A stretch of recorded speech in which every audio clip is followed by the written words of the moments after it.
Oh, baby. The Jigsaw Review. This is fantastic, classic British small press cartooning.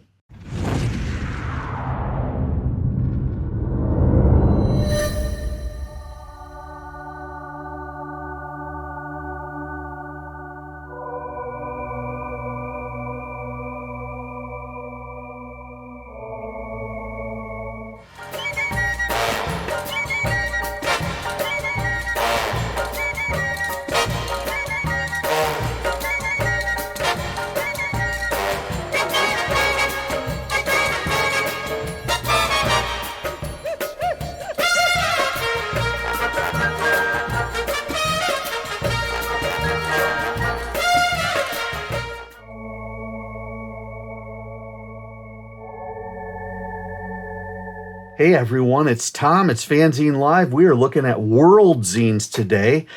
Actually, we've got a trifecta of subject matter all in one book today. We are looking at a new release, we are looking at World Zines, and we are looking at classic zines, all wrapped up into one. How did we do this, you ask? Not with the Collected Cranium Frenzy.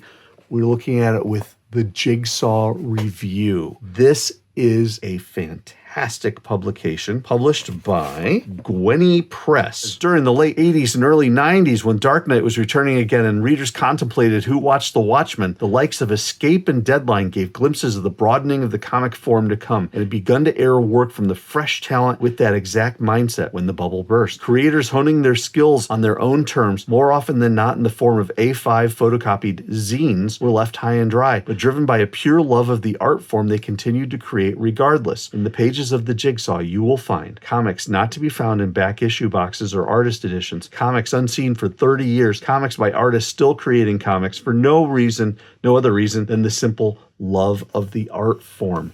This comes out of the United Kingdom.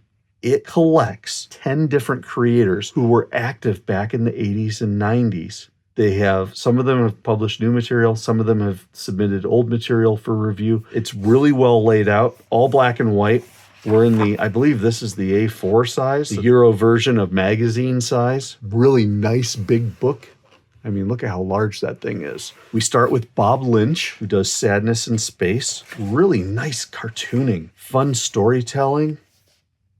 I mean, that's some neat looking stuff. A little bit of fun, quirky sci-fi. Love it. Then we go to Simon Russell. The other thing I like about this book, in addition, on this profile page, you get a representative sample of the artwork, and then you get a little piece where the creator offers up work about themselves. So in this case, Bob says, I used to be a British small press comics artist who produced many comics during the 80s and 90s, and goes on, talks about that. Simon Russell does the same thing, making comics for over half a century, still working out what comics are. Look at this. This might be the most visually impressive of the pieces. This one looks like it was done digitally. There's almost a canvas type of texture that's used with some of these shades.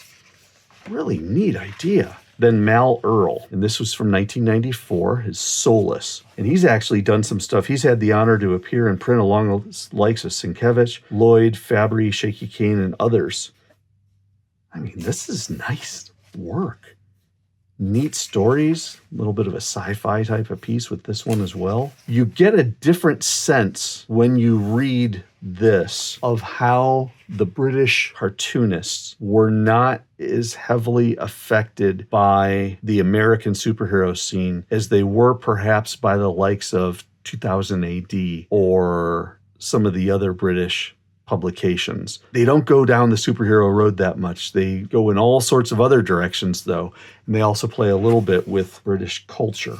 Chris Webster got into the small press scene after leaving art school in 1980. Worked for a bit with the Odd British Publisher and for Kodansha in Japan for a while. Maybe I spoke too soon about the most visually impressive book or story. And this is a 1989 story by Chris.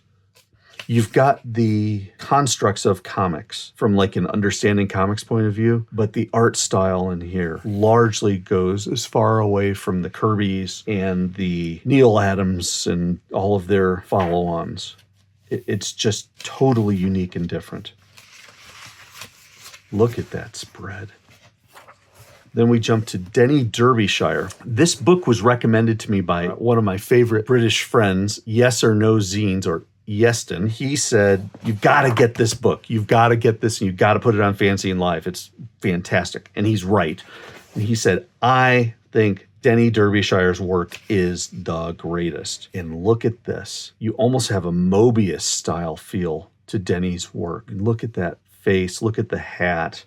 This is more of like a Middle Ages style story. Something you wouldn't see, forget being in such great art style. You wouldn't see this in American comics, not like this. I know the Hutchinson brothers did some stuff with the Middle Ages. This is just great work. Beautiful work. The line work is incredible. Mixes of pointillism and hatching and cross line. Then we have Dave Metcalf Carr and Paul Barlow, who they met in the 90s at a job club in Lancashire, both being out of work after leaving art college. So they got together and decided to start making zines.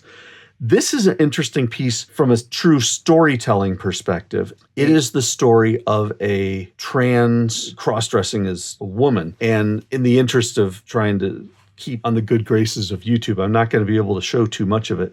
The art, not necessarily my favorite, but the storytelling, the storytelling is just incredible. And it's basically about this person finding themselves from a gender point of view. Then we get to Morgan Gleave, who does a fun little piece. I really like the large panels. It just looks really special. Looks almost like a Calvin and Hobbes type of thing. And again, the storytelling is great. John Bagnall. This comes across to me as being kind of a cross between Seth, the Toronto artist and storyteller who does Palookaville, and cross between that and maybe a little bit of Steve Willis. I just think this stuff is great. Kind of working class stories with a little bit of fun to it. Fun little strips, fun little stories. No shading whatsoever. A very straight black and white line art look. Ed Pinsent, drawing and self-publishing since 1982.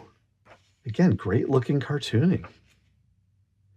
And a lot of this is classic stuff. I remember seeing something online saying, if you're a person of a certain age, you'll appreciate all this. Well, this is all brand new to me, and I'm reading it all for the first time, and I am loving all of it. Look at that.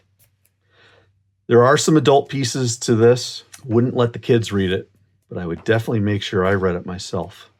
Issue 2 coming in this winter. Cannot wait to read it. This is print on demand from Amazon. You can get it tomorrow, or maybe the day after tomorrow. Let me know what you think, folks. As collections of vintage cartoonists and cartoons, does it get much better than the Jigsaw review? Have you ever picked up a collection of old zines or mini comics from across the pond in either direction, Asia or Europe, and had a chance to read them? What do you think? This is some neat stuff. Let's talk about it in the comments. And don't forget, this is FANzine Live, so you can like the video, subscribe to FANzine Live, and of course, tell your friends, because books like this need to be talked about. It's that good. Thanks for watching, everybody. This is Tom. I will catch you next time.